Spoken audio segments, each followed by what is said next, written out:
is Rabia Arshad, and I am a full-stack machine learning engineer at SmartEnts. The topic today I am going to present is unleashing Google VN AI for personalized impact. Google के बारे में सबने सुना हुआ है और ये भी सबको पता है कि कोई भी नई चीज़ आती है, चाहे पहले दूसरे लोग कर रहे हो, लेकिन जब at the end giant companies कर लेती हैं तो फिर सारे लोग उन्हें ही अडोप्ट कर रहे होते हैं. तो गूगल VN AI, गूगल की तरफ से जो चीज़ें कंप्यूटर VN में हमें प्रोवाइड की गई हैं, आज उन्हीं चीज़ों को हम एक्सप्लोर कर रहे होंगे. फर्स्ट ऑफ ऑल मैं आपको थोड़ा सा टॉक का एजेंडा वगैरह शेयर कर देती हूँ.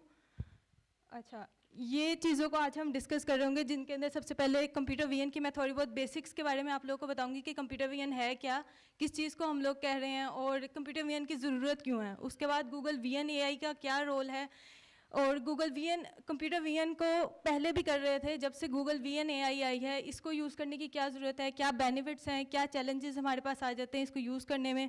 उसके बाद पूरा जो हमारे पास कंप्यूटर VN का साइकिल होता है, कोई भी मशीन लर्निंग का मॉडल ट्रेनिंग साइकिल, वो किस तरह से चल रहा होता है, इमेज डाटा के साथ कैसे डील कर रहे होते हैं.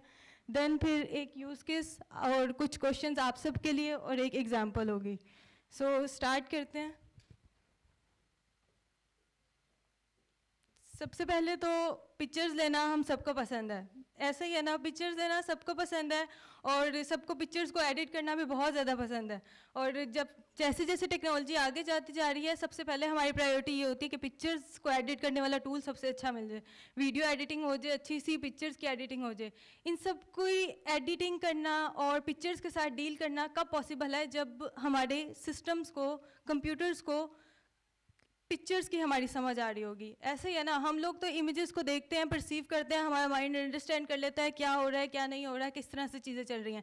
लेकिन कंप्यूटर के लिए जो हमारी इमेजेस हैं वो सिर्फ 0 और 1 के नंबर्स हैं. तो कंप्यूटर को अपनी इमेजेस समझाना और फिर उस इमेजेस से डिफरेंट इंसाइट्स लेना, डिफरेंट रिजल्ट निकाल लेना, इस सब को हम लोग कहते हैं कंप्यूटर VN. मशीन लर्निंग एक बहुत बड़ी नीश है जिसके अंदर सब कैटेगरीज आ जाती हैं, जिसके अंदर आप टेबुलर डाटा से डील कर रहे होते हैं, नेचुरल लैंग्वेज प्रोसेसिंग में जिसमें डाटा की क्वांटिटी बहुत ज़्यादा होती है, कैरेक्टर डाटा से डील कर रहे होते हैं, डिफरेंट काइंड्स का डाटा. लेकिन जब आप इमेजेस से, वीडियोस से, फ्रेम से और उनसे इंसाइट्स निकाल रहे होते हैं, उनके ऊपर कोई भी ऑपरेशन परफॉर्म कर रहे होते हैं, उस फील्ड को हम लोग कह रहे होते हैं कंप्यूटर VN.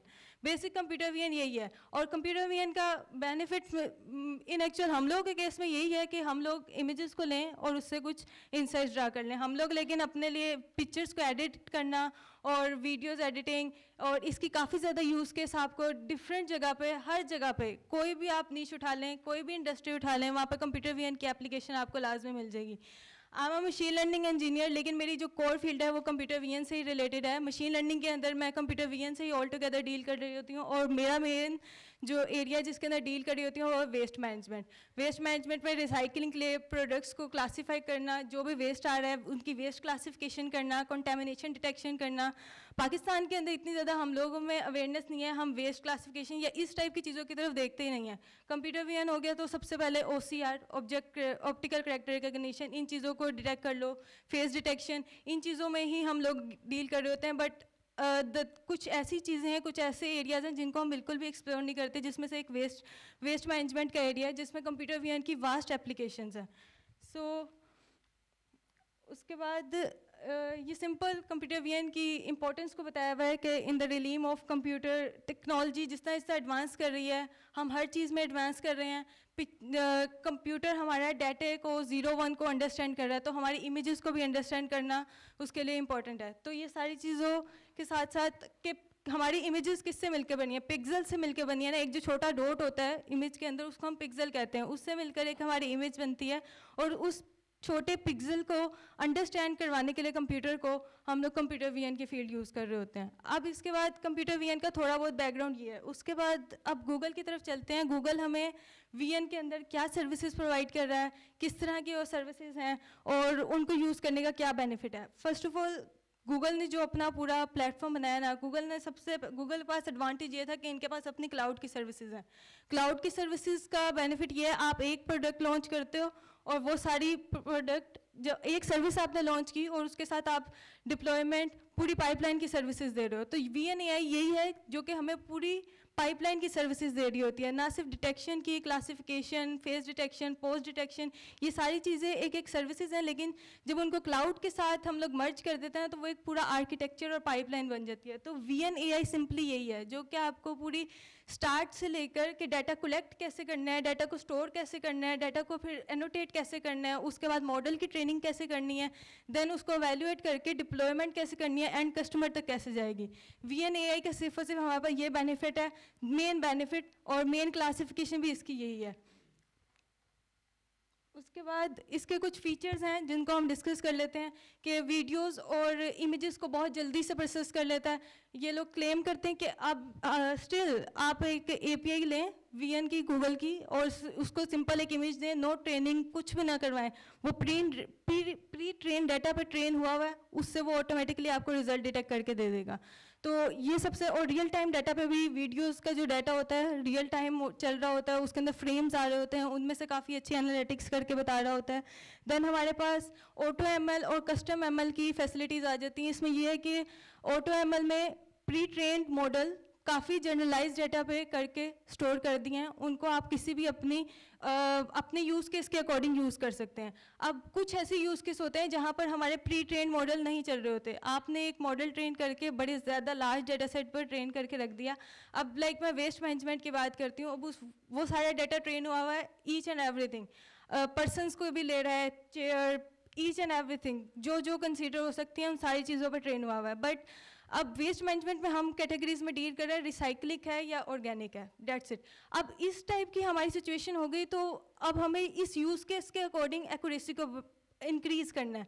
जब हम लोग एक्यूरेसी को, अगर मैं कहती हूँ कि यार यही वाला प्री ट्रेन जो मॉडल है उसी को एज इट इज़ यूज़ कर लें, तो उस केस में क्या होगा, एक्यूरेसी इतनी ज़्यादा अच्छी नहीं आ रही होगी, एक्यूरेसी का लेवल 50 होगा। जब हम लोगों ने एक्यूरेसी को इंक्रीज़ करना होता है तो हम मॉडल्स को कस्टमाइज़ कर रहे होते हैं। कस्टमाइज़ करने का क्या मेथड है, इसमें हमारे पास एक और टेक्निक आ जाती है जिसे हम कहते हैं ट्रांसफर लर्निंग।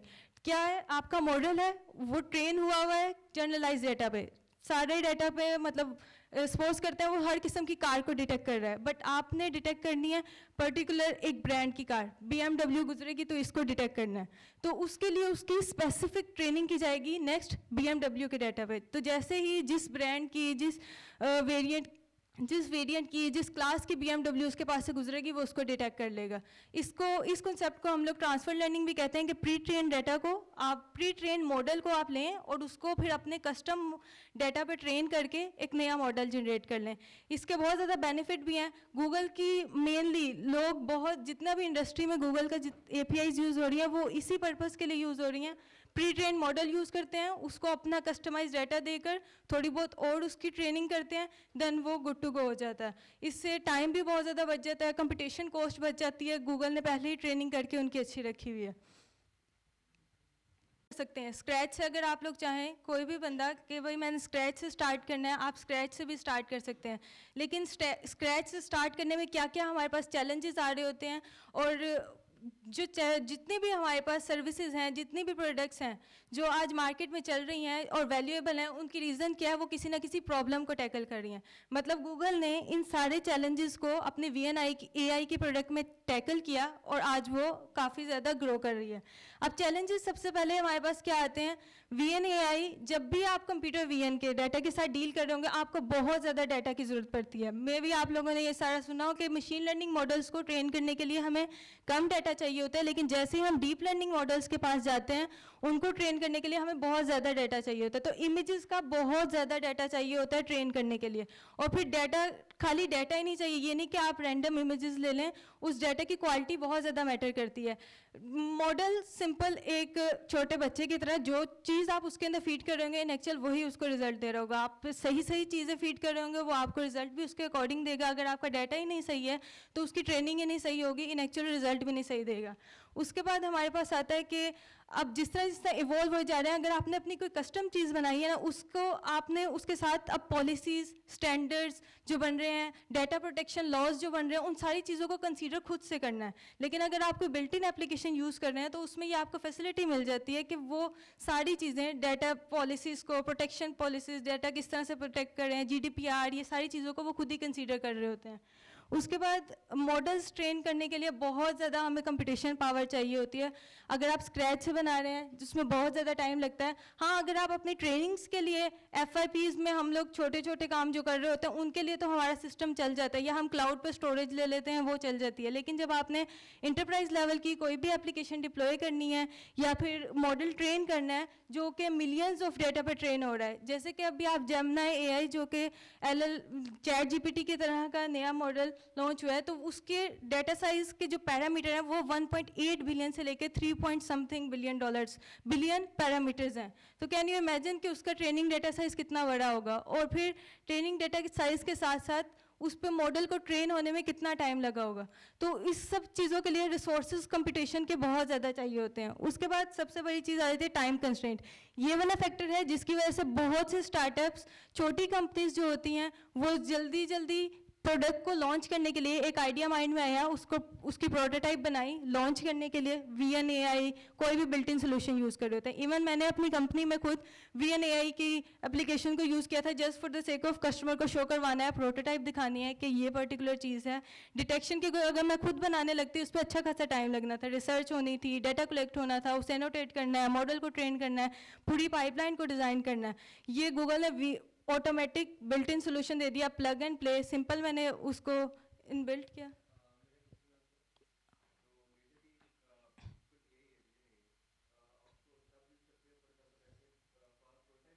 हाँ,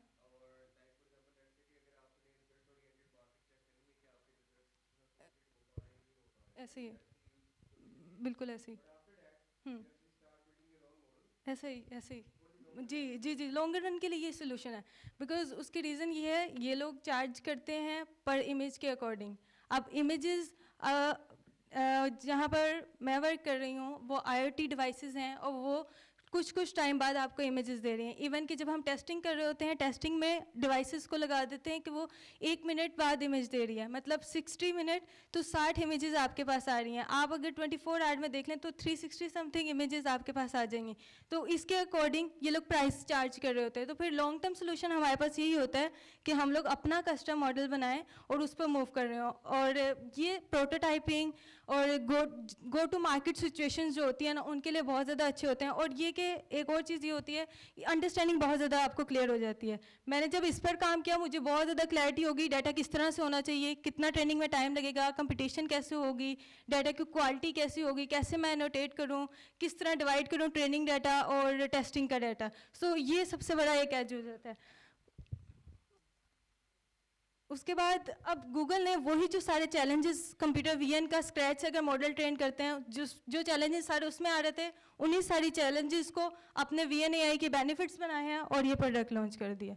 इसमें सारी चीज़ें जो भी अभी मैंने चैलेंजेस में बताई थी उन सारी चीज़ों को कैटर कर रहा है। जैसे कि आप फास्टर टाइम टू, बहुत ज़्यादा टाइम रिड्यूस हो गया मार्केट में लॉन्च करने के लिए, कॉम्प्लेक्सिटी बहुत ज़्यादा रिड्यूस होगी, सिंपल प्लग एंड प्ले है। आप लोगों ने सिर्फ और सिर्फ बकेट्स के अंदर, गूगल की जो बकेट है उसके अंदर डाटा अपना पुट इन करना है, CSV फाइल वहाँ से ऑप्शन आ रही होती है डाउनलोड करें, डाउनलोड करके AutoML का प्री ट्रेन मॉडल पड़ा हुआ उसे दे दें, वो खुद ही सारी चीज़ें हैंडल कर रहा होगा, वो ट्रेनिंग भी खुद ही कर रहा होगा। आपको सिंपल बताने कि कितनी देर तक ट्रेनिंग करनी है और किस तरह से। उसके बाद हमारे पास वैरायटी ऑफ प्रॉब्लम्स को सॉल्व कर रहा है, पोज डिटेक्शन भी कर रहा है, फेस डिटेक्शन भी कर रहा है, क्लासिफिकेशन भी कर रहा है, OCR आपने इंप्लीमेंट करना हो वो भी कर रहा है। और डिफरेंट जब हम IoT डिवाइसेस या डिफरेंट चीज़ों से डील कर रहे होते हैं तो पूरी हमें पाइपलाइन चाहिए होती है, तो छोटे छोटे मॉड्यूल्स में पूरी पाइपलाइन बनी हुई है कि यहाँ पे इमेजेस आएगी, यहाँ पे क्लासिफिकेशन हुई हुई है, इसके बाद ये वाला फंक्शन अप्लाई होगा, उसके बाद पर्टिकुलर काम हो रहा होगा। उसके बाद ये मैंने कुछ सर्विसेज यहाँ पर मेंशन की हैं जो कि VNAI के अंदर है, बट इसके अलावा और भी बहुत सी सर्विसेज हैं। मेनली क्लासिफिकेशन और डिटेक्शन बहुत ज़्यादा यूज़ हो रही होती है, मैंने भी इन्हीं पे ज़्यादा काम किया था तो मैं इसी को आगे लेके चल रही हूँगी। लेबल क्लासिफिकेशन, अब उसके अंदर single label, multi label. Classification और डिटेक्शन में मैं थोड़ा सा डिफरेंस बता देती हूँ। क्लासिफिकेशन है, मैंने एक पर्टिकुलर इमेज दी और उसके अंदर जो जो चीज़ें हैं वो सारी चीज़ों के नेम बस सिंपल मुझे बता देगा। लाइक अब जैसे इस पर्टिकुलर रूम की अगर इमेज लेकर सेंड करती हूँ तो वो मुझे बता देगा चेयर है, पर्सन्स पर्सन है और फीमेल और मेल में कोई डिफरेंस नहीं करेगा, सिंपल बताएगा कैमरा है, लाइट है, ये सारी चीज़ें, इसे कहते हैं क्लासिफिकेशन। और उसके अंदर अब हमारे पास दो टाइप होती हैं क्लासिफिकेशन की, सिंगल लेवल और मल्टी लेवल। सिंगल लेवल में क्या होता है, एक इमेज के अंदर एक ही चीज़ आ रही है। अगर मैं पर्टिकुलर इस चेयर की पिक्चर लूँ तो इसका मतलब एक ही चीज़ है इसके अंदर, तो ये सिंगल क्लासिफिकेशन है। अगर मैं पूरे हॉल की पिक्चर ले रही हूँ, अब इसके अंदर काफ़ी ज़्यादा और चीज़ें भी आ जाएंगी, उसे कहते हैं मल्टी लेवल। उसके बाद ऑब्जेक्ट डिटेक्शन क्या होता है, ऑब्जेक्ट डिटेक्शन क्लासिफिकेशन के आगे वाला फर्दर स्टेप है। अब अगर मैंने इस पूरे रूम की पिक्चर ली है और इसके अंदर मैंने ये देखना है कि पर्टिकुलर पर्सन्स कहाँ पर सेट हुए हैं, कौन सी चेयर्स एम्प्टी हैं, कहाँ कहाँ पर पर्सन बैठे हैं, वो उनके इर्द गिर्द बाउंडिंग बॉक्स सॉर्ट ऑफ बना देता है, उसे हम लोग कहते हैं ऑब्जेक्ट डिटेक्शन। लोकलाइजेशन भी इसी की ही बनाना चाहिए कि वो उस पर्टिकुलर बाउंडिंग बॉक्स के आपको पॉइंट्स दे रहा होता है, एक्स एक्सिस क्या है, वाई एक्सिस क्या है, हाइट कितनी है, विड्थ कितनी है। इमेज टेक्स्ट एक्सट्रैक्शन, ये तो बहुत ज़्यादा हम लोगों ने देखा है। पीडीएफ रीडर, पूरी इमेज दें उसमें से सारा वो टेक्स्ट को आपको रीड करके बता देगा। पीडीएफ दें उसके अंदर से समरी निकाल के आपको बता देगा, ये तो बहुत ज़्यादा अब भी यूज़ हो रहा है। इमेज सेगमेंटेशन, ये काफ़ी आगे जाके इतना ज़्यादा हम लोग इस तरह से इसकी ऐसे कोई एप्लीकेशन नहीं होती कि आप इमेज सेगमेंटेशन को डायरेक्टली यूज़ कर रहे हैं, बट डिफरेंट चीज़ों के साथ इसको मिलाकर यूज़ कर रहे होते हैं। इसके बाद हमारे पास फेशियल डिटेक्शन भी है, पोज डिटेक्शन भी है कि पर्टिकुलर हैंड ये किस डायरेक्शन में है। ये सारी एप्लीकेशंस गूगल की हैं, VNAI के अंदर सपोर्ट करती हैं। ये जिस तरह क्लासिफिकेशन और ऑब्जेक्ट डिटेक्शन को इस इमेज से भी समझाया हुआ है। अगर मैं ये पर्टिकुलर इमेज देती हूँ तो वो इसने सिंपल बता दिया कैट है, मुझे नहीं पता अब कैट इस पर्टिकुलर इमेज में कहाँ पर है, यहाँ पर है, कहाँ पर है। लेकिन ऑब्जेक्ट डिटेक्शन क्या होती है, वो पर्टिकुलर जो भी ऑब्जेक्ट है उसके अराउंड बाउंडिंग बॉक्स बना देगा, इसको बाउंडिंग बॉक्स कहते हैं, जो स्क्वायर बना हुआ है। तो बाउंडिंग बॉक्स से आपको उसकी लोकेशन पता चल जाती है, पर्टिकुलर ऑब्जेक्ट कहाँ पर है, इसे ऑब्जेक्ट डिटेक्शन कह रहे होते हैं। अब इसमें एक और कॉन्सेप्ट है, जैसे ये पर्टिकुलर इमेज है, ये सिंगल लेबल है, इसके अंदर एक ही ऑब्जेक्ट हमें नजर आ रहा है ना, तो ये सिंगल लेबल है। और उसके अंदर हमारे पास मल्टीपल ऑब्जेक्ट है, लाइक कैट, डॉग और डक, तो ये मल्टीपल लेबल है, इसे मल्टी लेबल कहते हैं। ये सारी चीज़ें बताने का पर्पज़ ये है कि जब भी हम कोई भी हमें यूज़ केस मिलता है उसको सॉल्व करने से पहले ये सारी चीज़ों को कंसीडर कर रहे होते हैं कि अगर सिंगल लेवल है तो हमें कितनी कंप्यूटेशन चाहिए होगी, किस तरह से हम लोग डाटा को पुट इन कर रहे होंगे। मल्टी लेवल है तो कंप्यूटेशन कितनी चाहिए, क्लासेस कितनी बनेंगी, किस तरह से डाटा को पुट इन करेंगे, कैसे सारी चीज़ों को डील कर रहे होंगे। डेट्स वे बहुत। और अगर आप कस्टम मॉडल की तरफ जाएँ तो फिर तो अप्रोचेस भी चेंज हो जाती हैं। Functions, activation function at the end कौन सा यूज़ हो रहा होगा, अगर आपको प्रोबेबिलिटी चाहिए तो कौन सी प्रोबेबिलिटी, किस तरह से प्रोबेबिलिटी निकाल रहे होंगे, कौन सा फंक्शन यूज़ करेंगे। तो प्रॉब्लम को अंडरस्टैंड करने के लिए इन सारी चीज़ों का पता होना बहुत ज़रूरी है कि आपकी प्रॉब्लम किस टाइप की है, ताकि उसको आगे जाके आप सॉल्व कर सकें। उसके बाद गूगल जो VN का AI का सोल्यूशन है उसे आप 3 तरह से यूज़ कर सकते हैं। एक हमें देता है वो ऑप्शन वर्टेक्स VN AI, वो तो पूरा प्लग एंड प्ले सोल्यूशन है, उसमें आपने कुछ भी नहीं करना होता, सिंपल अपना डाटा का पाथ बता दें कि बकेट के अंदर कहाँ पर प्लेस हुआ हुआ है, देन वो ऑटोमेटिकली सारी पाइपलाइन को लिंक करेगा, आपको पूरा इंफ्रास्ट्रक्चर बना के दे रहा होता है। क्लाउड की सपोर्ट भी होती है, डिप्लॉयमेंट की, एंड पॉइंट की, ईच एंड एवरीथिंग इसमें डील हो रही होती है। उसके बाद दूसरी हमारे पास आती है AutoML। AutoML में क्या है, प्री ट्रेन मॉडल हमारे पास रखे हुए हैं, बस सिंपल हम सारी कंपटीशन को यूज़ नहीं कर रहे होते, पर्टिकुलर एक मॉडल को यूज़ किया। ये मोस्ट ऑफ द टाइम जब हम लोग मल्टी क्लाउड की तरफ जा रहे होते हैं, लाइक मेरी कुछ सर्विसेज AWS पे चल रही हैं, मॉडल मैंने गूगल पे ट्रेन कर दिया है, तो सिंपल मैं बस AutoML की एक सर्विस यूज़ करूँगी, AWS से इसे कॉल करूँगी और पूरा मेरा इंफ्रास्ट्रक्चर दूसरा चल रहा होगा। तो उस केस में ये वाली चीज़ हेल्प कर रही होती है। उसके बाद इसके अंदर AutoML के अंदर कस्टम मॉडल ट्रेनिंग की भी फीचर होता है कि आप अपना कस्टम डाटा दें, उस पर उसको ट्रेन कर लें। देन हमारे पास आती है VN APIs। VN APIs हमारे पास REST APIs और RPCs APIs की फॉर्म में आप एक्सेस कर सकते हैं। ये मोस्ट कॉमनली यही चीज़ यूज़ हो रही होती है जब आप कस्टम डेटा पे ट्रेनिंग नहीं करते। सिंपल आपको चाहिए कि मुझे बस डिटेक्शन चाहिए, लाइक मेरे पास एक इमेज है, इसमें से मुझे टेक्स्ट एक्सट्रैक्ट करके दे दे, आई डोंट केयर कि वो सही डिटेक्ट कर रहा है नहीं, for the time being like prototype चल जाए। तो उस केस में most of the time VN API use हो रही होती है। इसके अंदर हम लोगों के पास VN API के लिए पाइथन के अंदर SDK भी सपोर्ट करता है, और SDK के साथ साथ Node.js, काफ़ी ज़्यादा लैंग्वेजेस में APIs की सपोर्ट मिल जाती है आपको। उसके बाद एक दफ़ा मॉडल का पूरा साइकिल देख लेते हैं। ये कंप्यूटर वीएन से रिलेटेड नहीं है, जनरलाइज आप मशीन लर्निंग का मॉडल ट्रेन कर रहे हो, डीप लर्निंग का मॉडल ट्रेन कर रहे हो, डाटा की कोई सी भी टाइप हो, ये वाला पर्टिकुलर साइकिल चल रहा होता है जब तक। और ये साइकिल इस तरह जिस तरह से नंबरिंग दी हुई है ना, ये इसी तरह ही चल रहा होता है। सबसे पहले हमारे पास फेज होता है प्रिपेयर डाटा और डाटा कलेक्शन, कि डाटा को प्रिपरेशन कैसे करनी है। और द मोस्ट इम्पॉर्टेंट थिंग पूरे साइकिल में प्रिपरेशन ऑफ डाटा सबसे हैटिक और सबसे इम्पॉर्टेंट टास्क है। हमें लग रहा होता है मशीन लर्निंग इंजीनियर है तो कंप्यूटेशन करनी पड़ेगी, पता नहीं क्या कुछ करना पड़ेगा। ये सारे काम बाद वाले आसान है, सबसे मुश्किल काम डाटा को प्रिपेयर करना है। अगर और डाटा प्रिपरेशन का लिंक जो है एंड कस्टमर से है।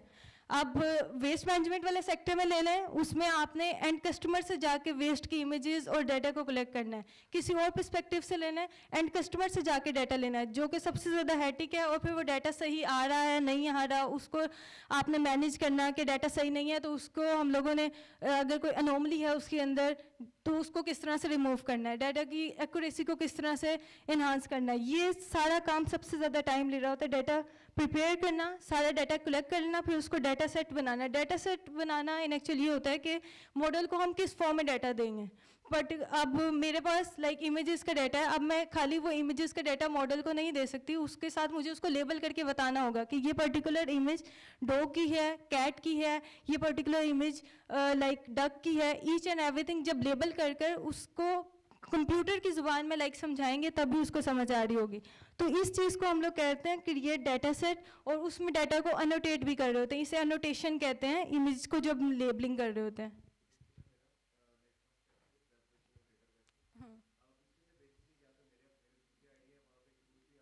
जी बिल्कुल ऐसे ही। हम्म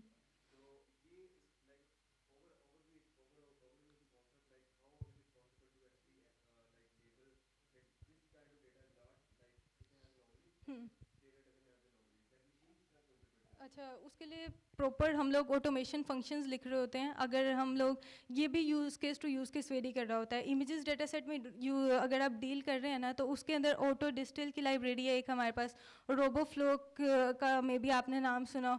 तो वो लोग इस चीज़ की सर्विसेज दे रहे होते हैं कि एनोटेट करके देंगे। स्टिल जब वो एनोटेट कर देते हैं, हम लोग ह्यूमनली सारे डाटा को एक बार रिव्यू कर रहे होते हैं कि सही भी एनोटेट किया है या नहीं, ये पर्टिकुलर चीज़ ऐसे है या नहीं। तो हाँ, फिर तो इतना फैक्टर, मतलब मशीन लर्निंग को भी जब हम ट्रेन कर रहे होते हैं ना, तो काफ़ी ज़्यादा डाटा सेट को जब ट्रेन करते हैं तो इतना हम लोगों के लिए भी पॉसिबल नहीं है कि ह्यूमनली सारी चीज़ों को देख रहे हो, अंडरस्टैंड कर रहे हो कि ईच एंड एवरीथिंग सही है। फिर बस हम लोग अपने एक्यूरेसी के मेट्रिसेस हाई रख रहे होते हैं कि पहले डाटा को ही चेक कर लें, कुछ ऑटोमेशन फंक्शंस बना के, पाइथन के स्क्रिप्ट्स लिख के, पांडास की कुछ लाइब्रेरीज इस टाइप, कुछ फंक्शंस इस टाइप के हैं जो रिडंडेंसी रिमूव करने के लिए यूज़ होते हैं। रेपिटेशन आ गई है, डुप्लीकेशन ज़्यादा ना आ रही हो डाटा के अंदर, इन सारी चीज़ों को इस तरह से ऑटोमेशन फंक्शन से हैंडल कर रहे होते हैं जब डाटा का साइज़ बहुत ज़्यादा हो। और जब बहुत ज़्यादा हो तो मोस्ट ऑफ द टाइम कुछ अनोमलीज ऑब्वियस सी बात है जा रही होती हैं, मॉडल के पास भी जा रही होती हैं, और वो भी डील कर रहा होता है इन सारी चीज़ों से। डेट्स वाई हम कभी भी 100% एक्यूरेसी मॉडल से अचीव नहीं कर सकते। उसके बाद थर्ड स्टेप पे हमारे पास आता है, डाटा कलेक्ट हो गया आपका, उसके बाद डाटा को आपने अनोटेट कर लिया, किस फॉर्म में होना चाहिए, मॉडल को कैसे देंगे, ये 2 स्टेप हो गए। थर्ड स्टेप हमारे पास आता है मॉडल को ट्रेन करना। मॉडल को ट्रेन करना, अगर आप VNAI का मॉडल यूज़ कर रहे हैं, कोई बिल्ट इन यूज़ कर रहे हैं, देन तो ये काम बहुत आसान हो जाता है। देन वो प्री बिल्ट इन जो सर्विसेज हैं वही आपको ये सब कुछ करके दे रही होती हैं, आपको समझा रही होती हैं, खुद से पैरामीटर्स जो डाटा के लिए बेस्ट फिट रहते हैं वो बता देते हैं। लेकिन अगर आप कस्टम कर रहे होते हैं लाइक, देन फिर इस स्टेज पे जाकर आपको डिसाइड भी करना होता है कि कौन सा मॉडल लगाना है, इधर CNN लगेगा या LSTM लगेगा, कौन सा मशीन लर्निंग का या डीप लर्निंग का मॉडल लग रहा होगा। और मोस्ट ऑफ द टाइम अब तो इतनी ज़्यादा लाइब्रेरीज आ गई हैं, टेंसरफ्लो, केरास, पाइटोर्च, तो फिर हम लोग इनमें भी डिसाइड कर रहे होते हैं कि कौन सा मॉडल हमारी पर्टिकुलर प्रॉब्लम के लिए बेस्ट फिट रहेगा। और कई दफ़ा हम लोग पैरेलल में 4-5 मॉडल चला रहे होते हैं, और फिर जिसकी एक्यूरेसी हमारे पास सबसे ज़्यादा अच्छी आ रही होती है उसको चूज़ कर कर आगे चल रहे होते हैं। देन हमारे पास नेक्स्ट स्टेप होता है एवेल्यूएशन। और अगर यहाँ वाली स्टेप पे, डाटा सेट वाले स्टेप पे ना, हम लोग डाटा को स्प्लिट कर लेते हैं 3 पार्ट्स में। डाटा को 3 पार्ट्स में स्प्लिट करने का पर्पज़ ये होता है ताकि हम मॉडल की एक्यूरेसी भी चेक कर लें, वो सही भी ट्रेन हो रहा है या नहीं हो रहा। एक पार्ट को कहते हैं ट्रेनिंग डाटा, दूसरे को वैलिडेशन डाटा और तीसरे को टेस्ट सेट। जो सबसे ज़्यादा साइज होता है ना जिस पर मॉडल ने ट्रेन होना होता है वो होता है ट्रेनिंग डाटा, और वैलिडेशन डाटा होता है जो हम बीच बीच में मॉडल की ट्रेनिंग के दौरान ही उसे दे रहे होते हैं और उससे चेक कर रहे होते हैं ट्रेनिंग सही भी हो रही है या नहीं। अगर ट्रेनिंग सही नहीं हो रही तो लॉस फंक्शन को इंक्रीज कर रहे होते हैं कि भाई ट्रेनिंग सही करो, मॉडल को ये इन्फॉर्म कर रहे होते हैं उस पर पेनल्टीज वगैरह डाल के। और एट द एंड, सबसे एंड में जाके हम लोग अपना टेस्ट डेटा सेट यूज़ कर रहे होते हैं जो कि एवेल्युएशन वाले स्टेप में आता है। वहीं पर सारी आपकी एक्यूरेसी डिफाइन हो रही होती है कि पर्टिकुलर मॉडल की एक्यूरेसी क्या है, किस तरह से परफॉर्म कर रहा है, अच्छा परफॉर्म कर रहा है, नहीं कर रहा है, प्रिसीजन क्या आ रही है, रिकॉल्स क्या आ रही है। इसके लिए भी काफ़ी ज़्यादा फंक्शंस हैं जो कि यूज़ हो रहे होते हैं और वो use case to use case vary कर रहे होते हैं। जो कंप्यूटर विजन है वो फील्ड जो आती है वो सुपरवाइज लर्निंग के अंदर आती है। मशीन लर्निंग की 2 टाइप्स होती हैं, सुपरवाइज लर्निंग और unsupervised learning. Supervised learning, semi supervised, reinforcement learning, ये सारी आगे की टाइप्स है, मैं बेसिक टाइप्स की बात कर रही हूँ। उसके अंदर सुपरवाइज लर्निंग के अंदर क्या होता है, आप एक्स वाई दोनों like classification problem supervise learning की प्रॉब्लम है, तो उसके अंदर डाटा को आप जज कर रहे होते हैं कि एक्यूरेसी कितनी सही आई है, कितनी आनी चाहिए थी, प्रिसीजन कितनी है, रिकॉल, ये सारे पैरामीटर्स हैं कि कौन सा पैरामीटर एक्यूरेसी को कितना इंक्रीज करना है। कुछ यूज़ केसेस में हम प्रिसीजन यूज़ कर रहे होते हैं, एक्यूरेसी को नहीं यूज़ कर रहे होते, तो ये use case to use case vary कर रहा होता है। देन प्रिडिक्शन वगैरह लेना, एक्यूरेसी, प्रिसीजन, ये जो जैसे मैंने बताया। देन हमारे पास फेज आता है डिप्लॉयमेंट का। मॉडल आपका सही हो गया, आपको एक्यूरेसी अच्छी आने लग गई, देन हम उसको प्रोडक्शन पे डिप्लॉय कर देते हैं, और प्रोडक्शन पे डिप्लॉय करके भूलने वाला फेज नहीं स्टार्ट होता, उसकी मेंटेनेंस स्टार्ट हो जाती है। मशीन लर्निंग के मॉडल्स को हर 2 से 3 मंथ्स बाद दोबारा से मेंटेन करना होता है, कभी भी ऐसा नहीं होता। ये हमारे पाकिस्तान के अंदर इतना ज़्यादा इस चीज़ पर वर्क नहीं करते। हम लोग के CEOs और ये सारे समझ रहे होते हैं मशीन लर्निंग मॉडल बन गया, पाइपलाइन बन गई, डिप्लॉयमेंट होगी, बात खत्म होगी। ये वेबसाइट्स की तरह नहीं है बिल्कुल भी।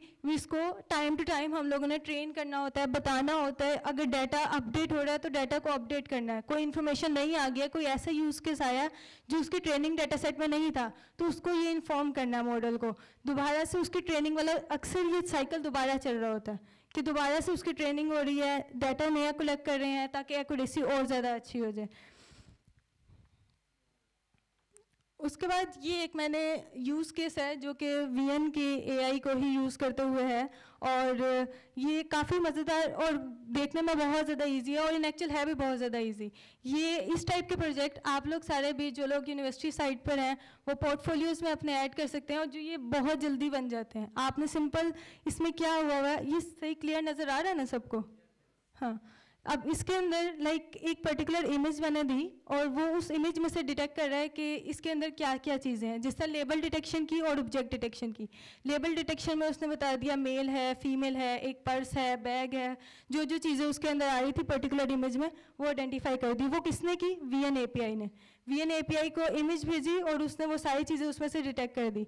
अब क्या हुआ, वो पीछे क्लाउड की स्टोरेज में गया, जो जो लेबल डिटेक्ट किए थे इमेज में से लेबल डिटेक्ट हुआ था, पर्सन है, मेल है और उसके पास पर्स है, ये कलर कौन कौन से हैं, ये सारी चीज़ें इंफॉर्मेशन क्लाउड स्टोरेज के पास गई। क्लाउड स्टोरेज के डाटा पे जो डाटा वहाँ से फेच हो रहा है, उस फेच किए हुए डाटा पे दोबारा से VN AI लग रही है, लाइक रिजेम्बलेंस फाइंड करने के लिए कि क्लाउड पे जो डाटा स्टोर है उसमें से जो इमेजेस हैं उस पर जिस जिस डाटा की रिजेम्बलेंस हो रही है इस वाले डाटा के साथ उनको शो करवा दो। कोई बता सकते हैं ये कौन सी एप्लीकेशन का आर्किटेक्चर है? ये बहुत सिंपल सी एप्लीकेशन हम यूज़ कर रहे होते हैं। हाँ, पिंटरेस्ट, बिल्कुल पिंटरेस्ट में ऐसे ही होता है। आप लोग इमेजेस को सब सर्च कर रहे होते हैं, बाय इमेज हमारे पास सर्च करने का फंक्शन है। पिंटरेस्ट में गूगल ने भी ये खुद फैसिलिटी दी हुई है, और एक और है गूगल लेंस में भी यूज़ किया हो। तो उसमें क्या होता है, आप इमेज लें, उसको भेजें, वो उससे रिलेटेड सारे इमेजेस ढूंढ के दे देगा। वो कलर का भी उसमें आप लोगों ने देखा हुआ ख्याल रख रहा होता है। कई दफ़ा ऐसे होता है उसे चीज़ समझ नहीं आती, बस वो कलर की बेस पे कुछ और दिखा रहा होता है सेम कलर का। तो ये सिंपल एक गूगल लेंस का आर्किटेक्चर है। पिंटरेस्ट के पीछे भी यही लगा हुआ है कि वो इमेज लेते हैं, उसके अंदर की चीज़ें डिटेक्ट करते हैं कि क्या है, उसके अंदर क्या क्या कैरेक्टरिस्टिक हैं, कलर कौन कौन सा है, और फिर उसको सिंपल उसके अकॉर्डिंग रिजल्ट को डिलीवर कर देते हैं। उसके बाद एक मैंने एग्जांपल चूज़ की हुई थी जो कि प्रेजेंट करनी थी, अनफॉर्चुनेटली सिस्टम नहीं कनेक्ट हुआ और वो एग्जांपल सही से ना मैं प्रेजेंट कर सकती हूँ, बट लाइक मैं थोड़ा सा आपको एक्सप्लेन कर देती हूँ। अगर आप लोगों को टाइम मिले या फिर कुछ भी थोड़ा सा इनोवेटिव या फिर एक्सपीरियंस करने का हो तो इस एग्जांपल को जाके एक्सप्लोर कर सकते हैं। ये ओपन सोर्स है, आपको इसका डाटा भी मिल जाएगा। इस एग्जांपल में अब इस डाटा को देखकर क्या आप लोगों को समझ आ रही है? इस फ्लावर्ड क्लासिफिकेशन डाटा सेट है और एक पिक्चर के अंदर आपको बस एक ही लेबल नज़र आ रहा है, कहीं ऐसा नहीं हो रहा रोज़ और डेजी वाला फ्लावर मिक्स है, कहीं भी ऐसा नहीं। तो इसका मतलब ये सिंगल लेबल है। ये इस एक इमेज के अंदर आपको एक ही लेबल नज़र आ रहा है। इसके अंदर हमारे पास ऑलमोस्ट 6 क्लासेस थी, जो कि यहाँ पे मैंने 5 लिखा हुआ। ओके, 6 क्लासेस थी और इन क्लासेस को सिंपल मैंने AutoML यूज़ करके ट्रेन किया हुआ था और ये बहुत सिंपल है। डाटा सेट ऑलरेडी अवेलेबल है। डाटा सेट को सिंपल मैंने गूगल VNAI पे गई, उसकी APIs को इनेबल किया, डाटा सेट को वहाँ पर पुट किया और मशीन लर्निंग मॉडल ऑटोमेटिकली वो सारे स्टेप खुद भी आपको बता रहा होता है कि इसके बाद मॉडल को ट्रेन करना है। ट्रेन करने में कुछ पैरामीटर्स होते हैं, वो ये बताना होता है कितना टाइम ले। अगर मैं ज़्यादा टाइम दूंगी, लाइक मैं कह देती हूँ कि 12 घंटे तक ये ट्रेन हो, तो ऑब्वियस सी बात है उसकी एक्यूरेसी थोड़ी अच्छी हो जाएगी। अगर मैं कहती हूँ 1 घंटे में जल्दी से अभी के अभी कुछ रिजल्ट हो जाए तो एक्यूरेसी थोड़ी सी कम होगी। तो ये वाली चीज़, इसका डाटा सेट अवेलेबल है, आप लोग खुद भी ये कर सकते हैं। बाकी ये लास्ट टॉपिक है कन्फ्यूजन मैट्रिक्स। अब क्लासिफिकेशन की जो भी प्रॉब्लम्स होती हैं ना कंप्यूटर वीएन के अंदर, मेनली हम लोग यही यूज़ कर रहे होते हैं। अभी मैंने लास्ट पे बताया था ना, साइकिल के अंदर हम लोग चेक कर रहे होते हैं एक्यूरेसी क्या है, फिर CN क्या है। अब आपको मॉडल निकल के आ गया और आपने उसकी एक्यूरेसी चेक करनी है, यार कितनी एक्यूरेसी है, सही भी एक्यूरेट डिटेक्ट कर भी रहा है या नहीं। आप एक एक इमेज को करके तो नहीं डिटेक्ट कर सकते ना, कि टेस्ट कर करके आपको खुद भी देखना है कि किस पॉइंट्स में चाहिए कि 96% एक्यूरेसी है, 80% एक्यूरेसी है, उसके लिए ये मैट्रिक्स यूज़ हो रहा होता है।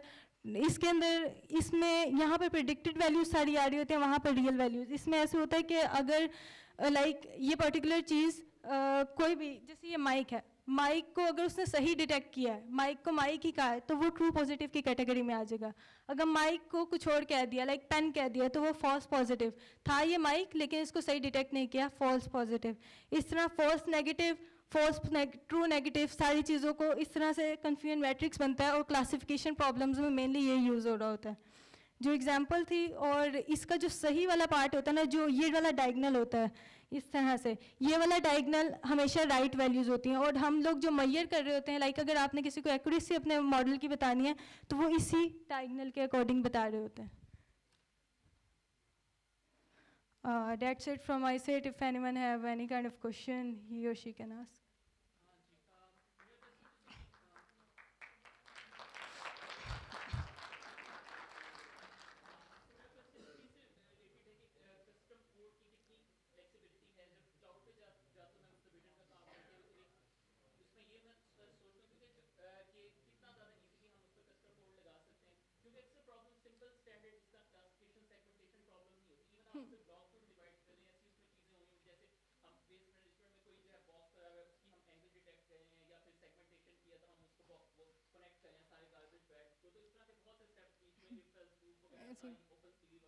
बिल्कुल ऐसे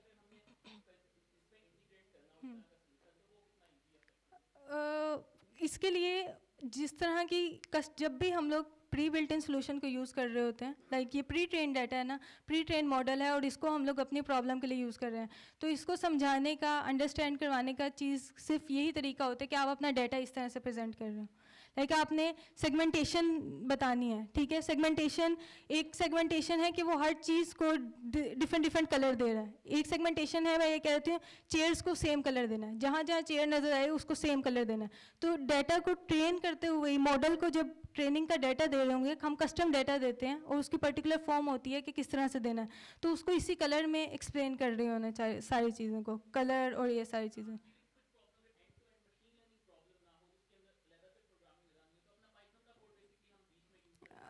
उसके लिए ये सीन होता है कि आप जो बिल्ट इन सोल्यूशन है ना उनको एडिट नहीं कर सकते। सबसे बड़ा इनका ड्रॉबैक ही यही है इन एक्चुअल, कि बिल्ट इन सोल्यूशंस को आप एडिट नहीं कर सकते।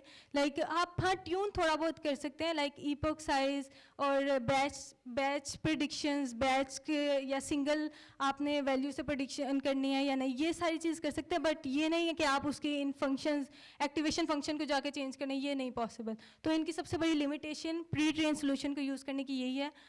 इसीलिए मेनली कंपनीज क्या करती हैं, स्टार्टिंग में ऐसी मार्केट में जल्दी से एंटर होने वाली चीज़ों को प्रोटोटाइप के लिए यूज़ करती हैं, देन अपने कस्टम सोल्यूशन की तरफ मूव कर रही होती हैं।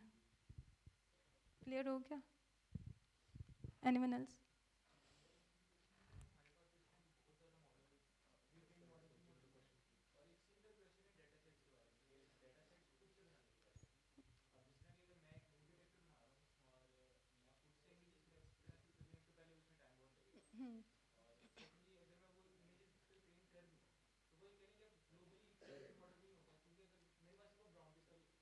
जी जी, ऐसे ही।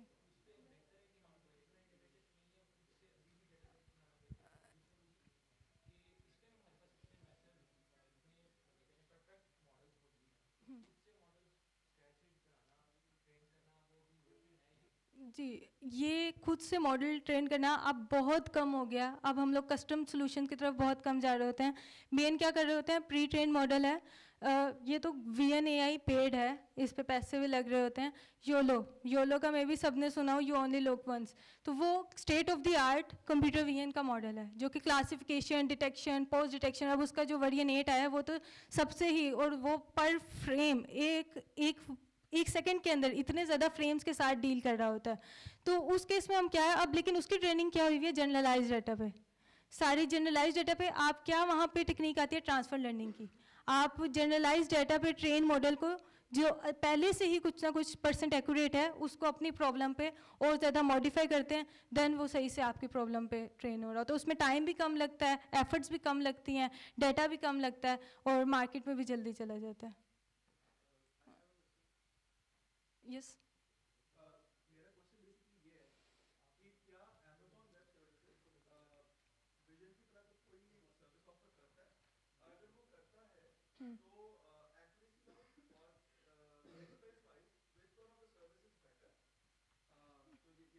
ओके, इस चीज़ में वैसे मेरा पर्सनल व्यू जो है, हम लोग, मैं ऑफिस में भी अपने और पर्सनल प्रोजेक्ट्स जो कर रही होती हूँ, उन सब में ये सीन है कि AWS की सर्विसेज जो हमारे लैम्डा फंक्शन हैं, इंस्टेंस हैं, उस वाइज बहुत ज़्यादा अच्छी है। लेकिन जब हम AI मॉडल्स ट्रेनिंग की बात आती है ना, वहाँ पर हर कोई गूगल यूज़ कर रहा होता है। चाहे मॉडल का ही मॉडल कस्टम ट्रेन कर लें, बट बिल्ट इन आर्किटेक्चर इन लोगों का यूज़ कर होता है। एक तो इनकी प्राइस कम है बाकी के कंपैरिजन में, और मॉडल स्पीड थोड़ी सी अच्छी है, और AI वाली साइड पर कंप्यूटेशन और सर्विसेज ज़्यादा हैं बाकी के कंपैरिजन में। यस।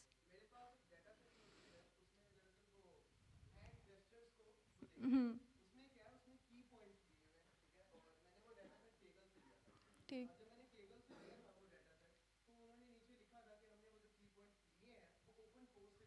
जी।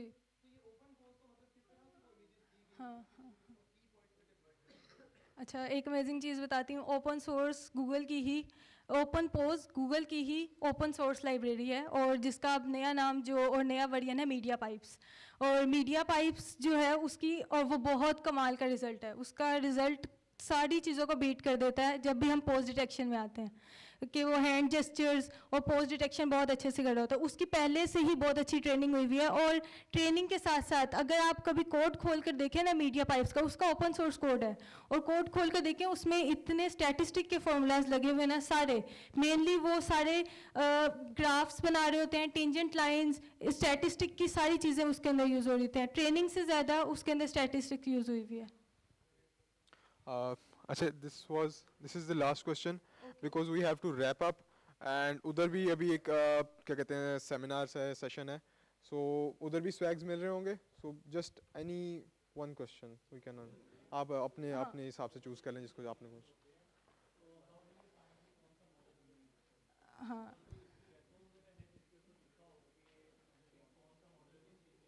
नहीं, इसका एक सोल्यूशन नहीं है। ये नहीं है कि भाई आपके पास मल्टी क्लासिफिकेशन की प्रॉब्लम है तो इस पे यही वाला सोल्यूशन लगेगा, और अगर आपके पास पोस्ट डिटेक्शन की प्रॉब्लम है इस पे यही वाला सोल्यूशन लगेगा।